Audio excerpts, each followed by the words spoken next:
All right, number 4.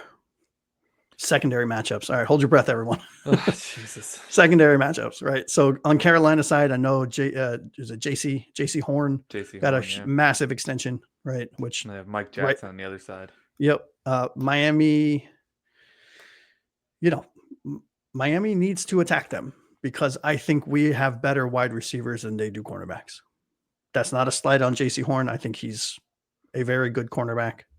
But I think what he struggles at is what we do well, in my opinion. And on the flip side, our cornerbacks are who they are. Mm-hmm. So what are your thoughts? Yeah, I think on let's start with our defense first. I talked about it before. I think the main focus has to be Tet. He's very clearly their Bryce's favorite target, their number one receiver. They do have some other smaller weapons. I mean, Hunter Renfrow is a talented receiver who's just trying to come back to football after some serious health issues that he faced. Obviously, Xavier Legette, I think, was a second-round pick, so there's some talent there.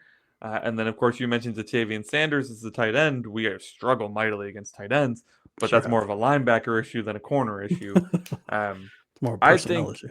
I think Rasul and Jack Jones have been, more they play with us, the more impressive they have gotten. Mm-hmm. They have taken ownership of this defense. They have made plays. They are not perfect. They are not elite, but they are making enough plays so that we are not getting absolutely shredded every time the quarterback drops back to pass. And I love that. That's all we need. That's all we need. That's all we need. On the other side of the ball, I think you're right. I think we need to attack them. I think we cannot let Tua sit back there long enough for their pass rushers to get to him. And I think their pass rushers are hungry. They only have 2 sacks on the season. Derek Brown does not have a sack. That boy hungry. He's coming for Tua. Right?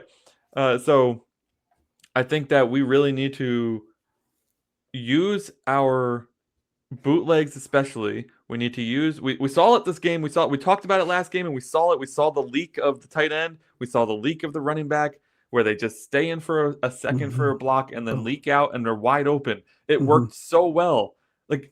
Our guys are so talented. It drives me crazy when we don't do little stuff like that because, Julian Hill was one of them who got who went out on a leak, and he got 26 yards or something like that. It was I just want to see more of the simple offense to take advantage of a defense that, for all intents and purposes, the defense is struggling. Yeah, and it has some questions. Take advantage. Yeah, yeah, and you look at Waller's second touchdown. That was a very simple 2 tight end, up and over. I mean, they were both open. Tua had, he could have chosen who he wanted. He chose Waller, but Julian Hill was open with nobody around him. That's the sticks concept, right? You make the linebacker choose one. Yeah. Yep. They just so happen to both be open, which is great, but that's what we talk about when you and I, we say it in different ways, but we say it a lot. Line your 11 up and just let your players play football. Stop with the overcomplicated 17 motions. Sometimes just go back to flag football, for lack of a better term. You know what I mean? Keep it simple, stupid.